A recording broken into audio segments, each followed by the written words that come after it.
சித்தர்கள் யாரும் qualified doctors கிடையாது. அதனால் வந்து இது அரசு நெறிமுறைகளுக்காக தான் இதை வச்சுருக்காங்களே ஒழிஞ்சு மற்றபடி அவங்களுடைய அறிவையோ அனுபவத்தையோ நிச்சயமாக நம்ம குறைத்து மதிப்பிட முடியாது. கொஞ்ச நாளைக்கு முன்னாடி எல்லாம் ஃப்ளோட் ஆச்சு. உங்களுக்கு வந்து நெஞ்சு வலி இருந்துச்சுன்னா உடனே கல் உப்பு நாக்குக்கு கீழே வைங்க. ஏற்கனவே அவங்க பிபியில் வந்து அதிகமாகிட்டு இருப்பாங்க. அவங்க நான் கல் உப்பு வச்சிங்கன்னா இன்னும் கொஞ்சம் வந்து ஸ்ட்ரோக் வந்துடுவாங்க.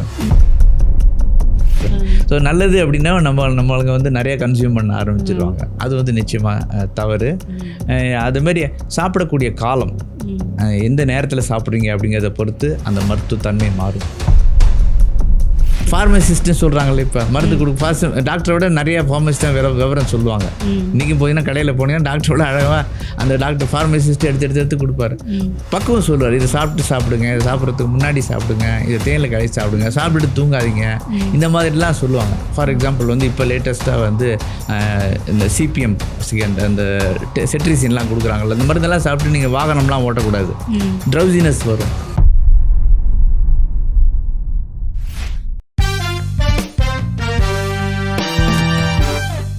வணக்கம். Eternal plus organic super store சார்பாக இன்றைக்கி நம்ம ஆரோக்கியம் என்ற தலைப்பில் சித்த மருத்துவர் அசோகன் அவர்களை சந்தித்து ஒரு நேர்காணல் காண இருக்கிறோம்.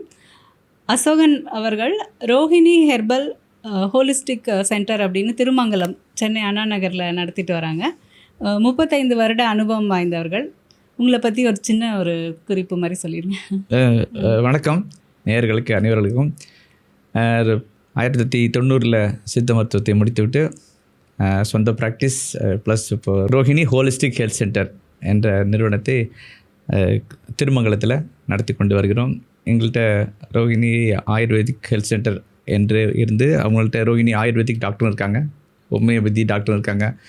இப்படி ஒருங்கிணைந்த சிகிச்சை மூலம் நம்மளுடைய பல நோய்களை நம்மளால் குணப்படுத்த முடியும், பல நோய்களை தடுக்க முடியும் என்ற கான்செப்டில் தான் இதை துவங்கி வெற்றிகரமாக நடத்தி வந்து 2000 ஆண்டிலிருந்து நடத்தி வருகிறோம். 26 வருஷமாக இருக்கிறாங்க. முதல்ல ஒரு சின்ன தெளிவு, சித்த மருத்துவத்தை பொறுத்த வரைக்கும் நிறைய பேருக்கு நிறைய சந்தேகங்கள், குழப்பங்கள் இருக்குது. என்னென்னா பிஎஸ்எம்எஸ் படித்துட்டு அரசு அங்கீகாரம் பெற்று ப்ராக்டிஸ் பண்ணுற மருத்துவர்கள் இருக்காங்க.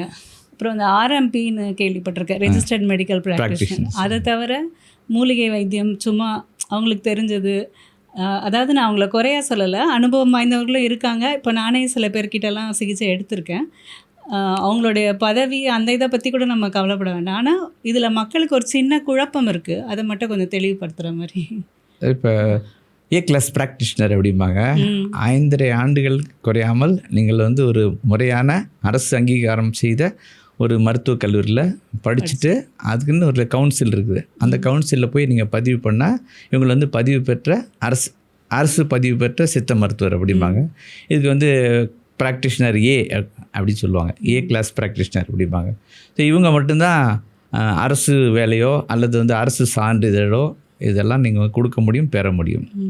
இது போக நீங்கள் சொல்கிற அந்த ஆர்எம்பி அப்படிங்கிறது இப்போது கிடையாது, தற்போது கிடையாது.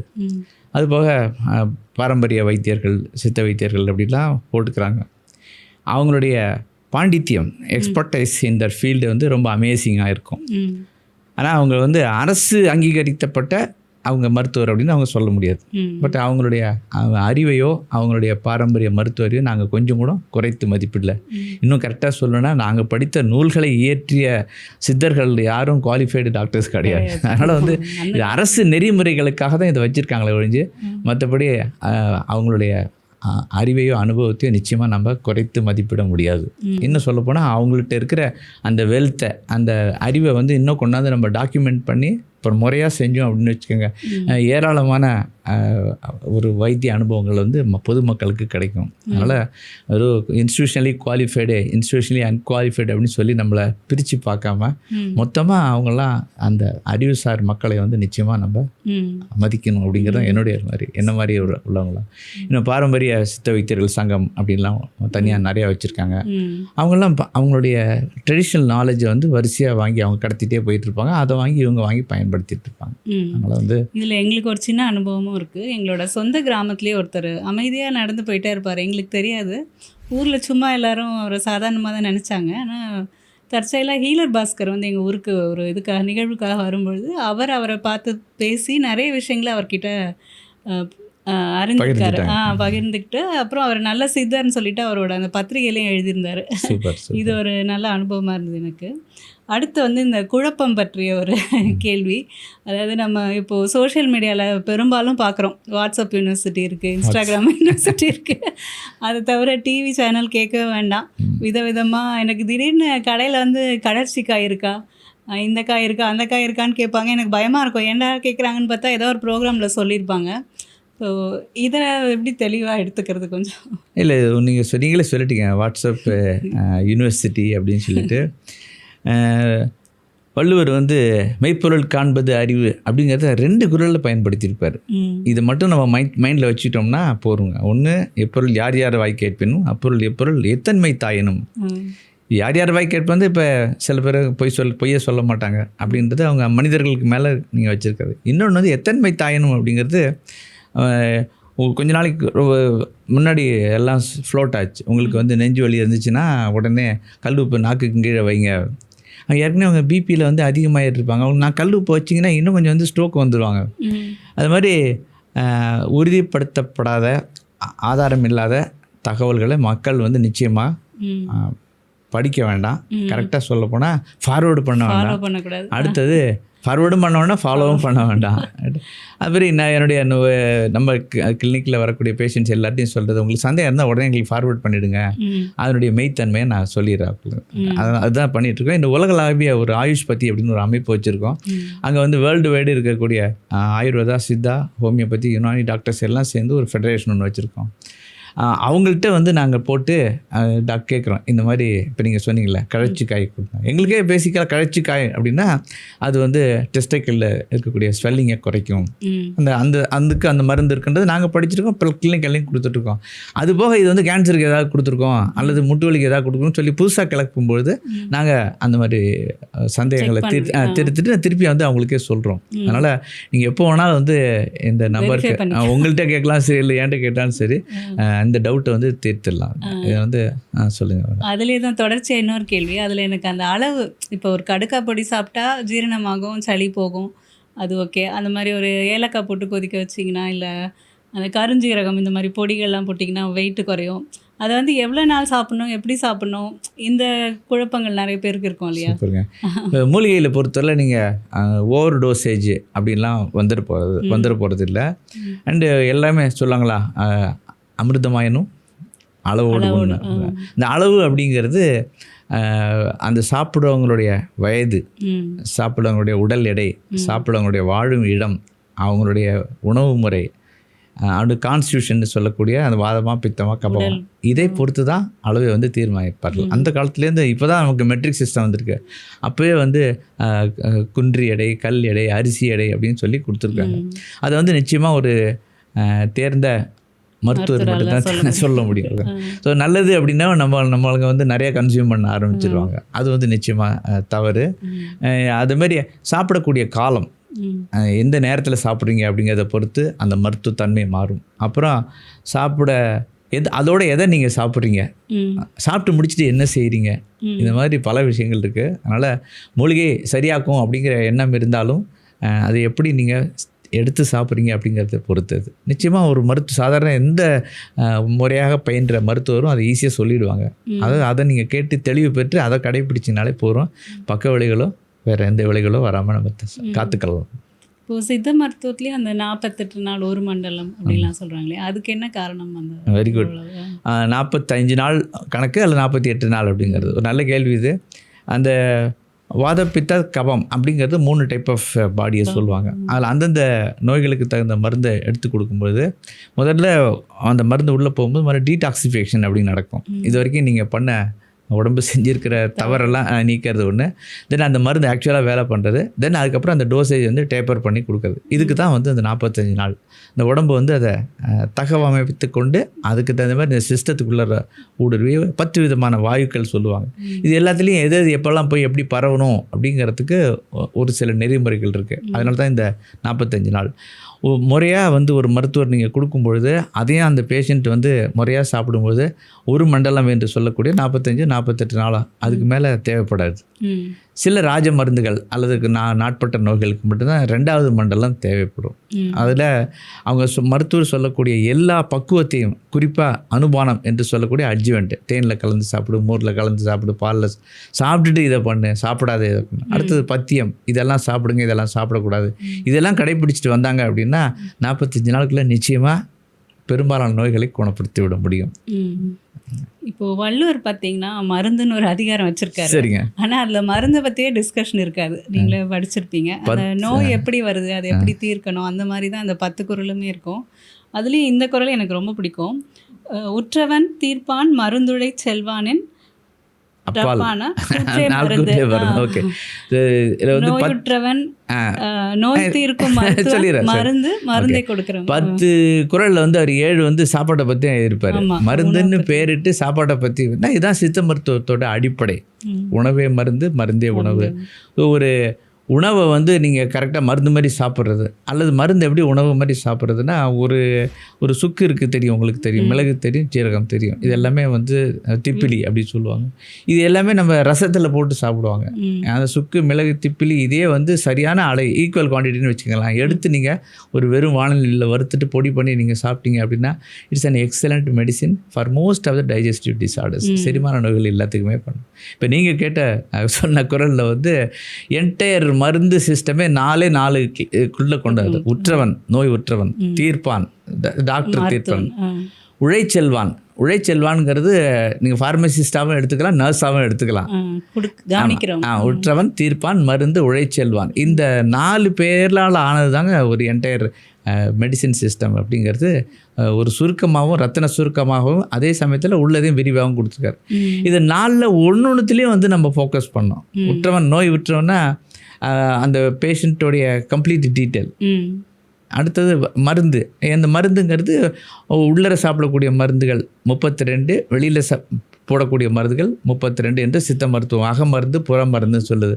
இந்த 64 மருந்தில் நீங்கள் எதை வந்து அந்த மருத்துவர் சூஸ் பண்ணுறாரு அப்படிங்கிறத பொறுத்து. உழைச்செல்வான்ங்கிறது ரொம்ப முக்கியம்.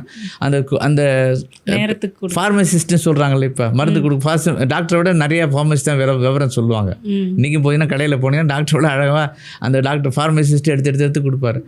பக்குவம் சொல்லுவார், இதை சாப்பிடுங்க, இதை சாப்பிட்றதுக்கு முன்னாடி சாப்பிடுங்க, இதை தேனில் கழிச்சு சாப்பிடுங்க, சாப்பிட்டுட்டு தூங்காதீங்க, இந்த மாதிரிலாம் சொல்லுவாங்க. ஃபார் எக்ஸாம்பிள் வந்து இப்போ லேட்டஸ்ட்டாக வந்து இந்த சிபிஎம் அந்த செட்ரிசின்லாம் கொடுக்குறாங்கல்ல, இந்த மருந்தெல்லாம் சாப்பிட்டு நீங்கள் வாகனம்லாம் ஓட்டக்கூடாது, ட்ரௌசினஸ் வரும்.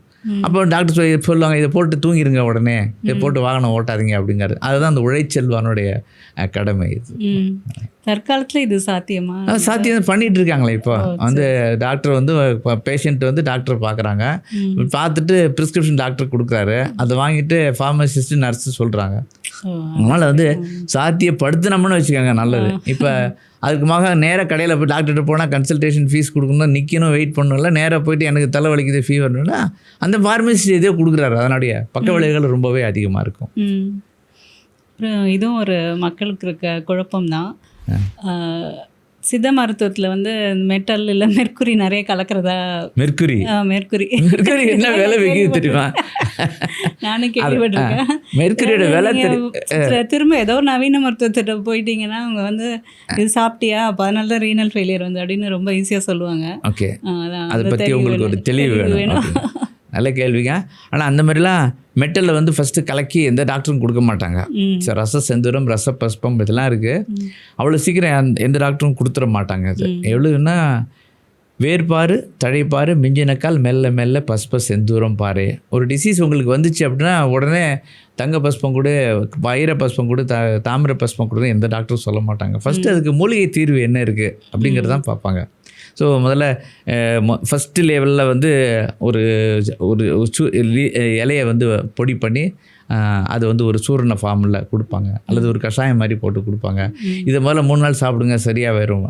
ஏன்னா மருத்துவருக்கும் பேஷண்ட்டுக்கும் உள்ள ரிலேஷன்ஷிப்பே வந்து கணவன் மனைவி மாதிரி இருக்கணும் அப்படிம்பாங்க. சண்டை போட்டாலும் பிரிஞ்சு போக மாட்டாங்கல்ல. திரும்பி வரும்போது இல்லை சரியா இல்லை அப்படின்ற போது தான் அடுத்த லெவல் வேர்பாரு, தழைப்பாரு, மிஞ்சினக்கால், மெல்ல மெல்ல பஸ்பு. அது இல்லை இதெல்லாம் கேட்கலன்ற பிறகு தான் அந்த ஸ்டேஜுக்கு வரும், வந்து மருந்து கொடுக்கணும் அப்படிங்கிறதான் இருக்குது. அதனால் எனக்கு தெரிஞ்சு நுண்ணிய அளவில் தான் கொடுப்பாங்க. நானோ பார்ட்டிக்கல் அப்படிம்பாங்க.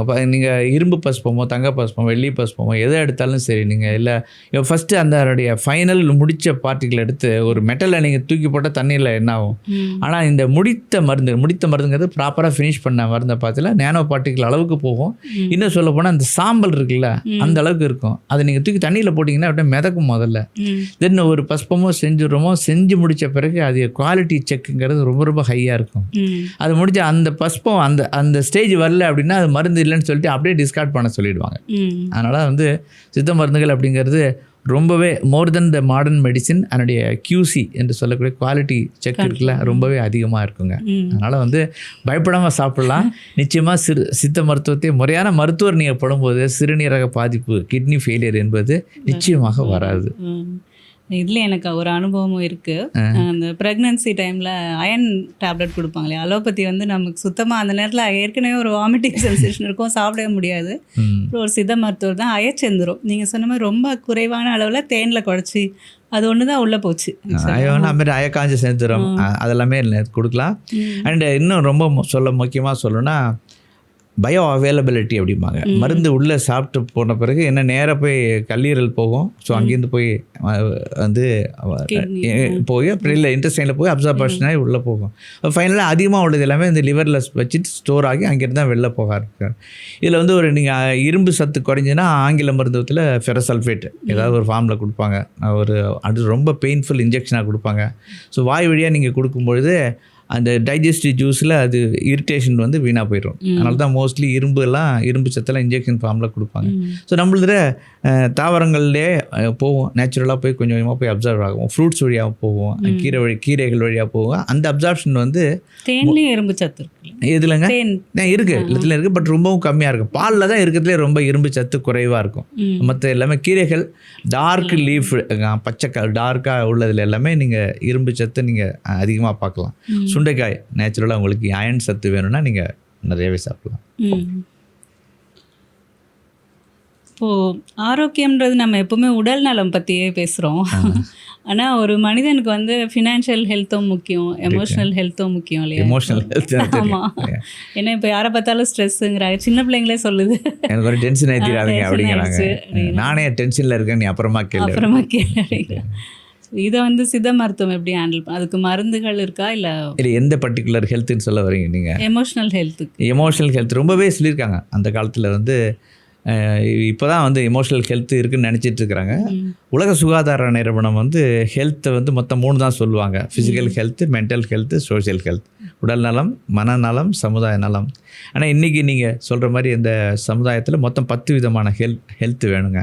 யார்கிட்ட பணம் வேணும்ல, எப்படியா இருந்தாலும் உடல் நலம், மனநலம், சமுதாய நலம். இது தாண்டி ஃபினான்ஷியல் ஹெல்த்து 4வது ஹெல்த் வச்சுக்கலாம். அடுத்தது நாம் செய்கிற தொழில் நலம், professional health or occupational health. So அதையும் தாண்டி கொஞ்சம் அதாண்ட வந்தீங்க அப்படின்னா நம்முடைய சுற்றுச்சூழல் நலம், என்வாயன்மெண்டல் ஹெல்த்து.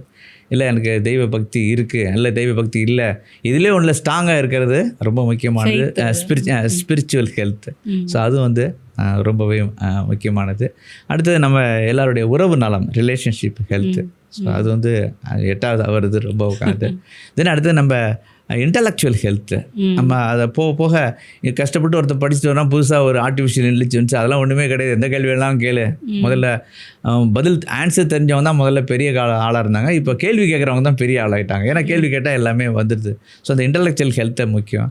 இது 9 ஹெல்த் இருந்தால் கூட நம்முடைய உணர்வு நலம் என்று சொல்லக்கூடிய நம்ம எமோஷன்ஸை எப்படி ஹேண்டில் பண்ணுறோம். நமக்கு ஒருத்தங்களை பார்த்தா சந்தோஷம் வருது, ஒருத்தர் சில பேரை பார்த்தாலே கஷ்டமாக வருது.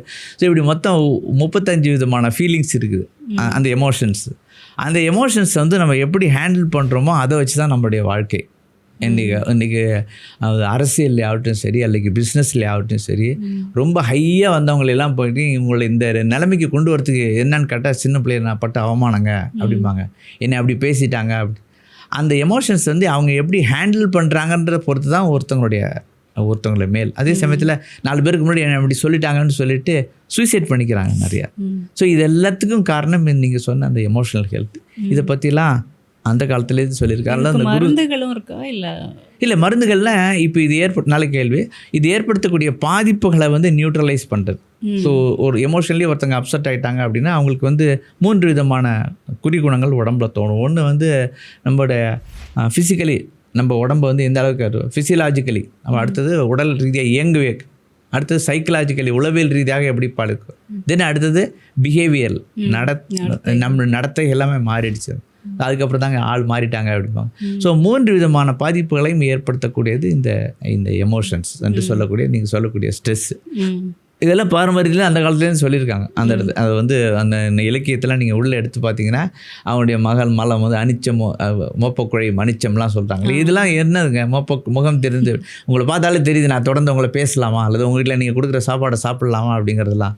ஸோ அதுக்காலம் அந்த காலத்துலேருந்தே சொல்லியிருக்காங்க. ஒரு வீட்டுக்குள்ளே வந்தோடனே ஒருத்தங்க தண்ணி கொடுக்கறதுக்கு ரீசன் என்னன்னா அந்த எமோஷனல் இம்பேலன்ஸ் எப்படி இருக்குமோன்னு தெரியாது. தண்ணி குடிக்கிறப்ப என்ன பண்ணீங்க, லங்ஸ் வந்து விரிவடையும். அப்போ நிறைய உள்ள ஆக்சிஜன் போகும். அப்போ உங்களுக்கு ஸ்ட்ரெஸ் லெவலுங்கிறது குறையும். இதெல்லாம் பாரம்பரியத்தில் ரொம்பவே இருந்திருக்கு, கடைப்பிடித்து கொண்டு வந்துட்டுருக்கார்கள். இப்போ தான் எல்லாத்தையும் டக்குன்னு நிறுத்திட்டு அதை சொல்லு, நெக்ஸ்ட் சொல்லு அப்படின்னு சொல்கிறாங்க. ஸோ அந்த நம்முடைய பாரம்பரிய முறைப்படி நம்ம உறவு முறையை நம்ம இன்னும் பண்ணிட்டு வந்தோம்னு வச்சுக்கோங்க, கடைப்பிடிச்சிட்டு வந்தோம்னு வச்சுக்கோங்க, நீங்கள் சொல்கிற அந்த எமோஷனல் ஹெல்த்துங்கிறது அஃபெக்ட் ஆகாமல் நல்லாவே இம்ப்ரூவ் ஆகுது நீங்கள் பார்க்கலாம். இன்னும் சாதாரணமாக கொடுக்குற விட்டமின் டி இன்க்ரீஸ் பண்ணுற மாத்திரைகள் எதுவுமே நிச்சயமாக பெரும்பாலான அளவு பயனளிக்காது. இப்போ நம்மளுடைய வெயிலில் அதுவும் நேரடியாக நம்ம பாடியை எக்ஸ்போஸ் பண்ணால் மட்டும்தான் அது வரும். அண்ட் விட்டமின் டி குறைஞ்சிச்சு அப்படின்னா போன் தான் ஃபஸ்ட்டு அஃபெக்ட் ஆகும், எலும்புகள் வந்து வேகமாக அஃபெக்ட் ஆகும். தென் உள்ளுறுப்புகள் ஒன்று ஒன்றா வீணாக போயிட்டுருக்கும். ஒரு நாளைக்கு ஒரு 20 நிமிஷம், வாரத்தில் ஒரு 5 நாள், ஒரு வாரத்தில் மொத்தம் ஒரு 100 நிமிஷம் வந்து நம்ம பாடியை வந்து சன்லைட்டில் எக்ஸ்போஸ் பண்ணிகிட்டே இருந்தோம்னு வச்சுங்க, பெரும்பாலான எலும்பு சார்ந்த நோய்கள் வராது. இப்போதைக்கு இருக்கக்கூடிய நம்ம லைஃப் ஸ்டைல், குறிப்பாக ஃபுட்டு நம்ம சாப்பிடக்கூடிய உணவு, அடுத்தது இரவு நேரங்களில் நம்மளுடைய தூக்கம், இதை பேஸ் பண்ணி நம்ம சொல்லணும் அப்படின்னு கேட்டால் 6 மாதத்துக்கு ஒரு தடவை செக் பண்ணிக்கிட்டால் நல்லது.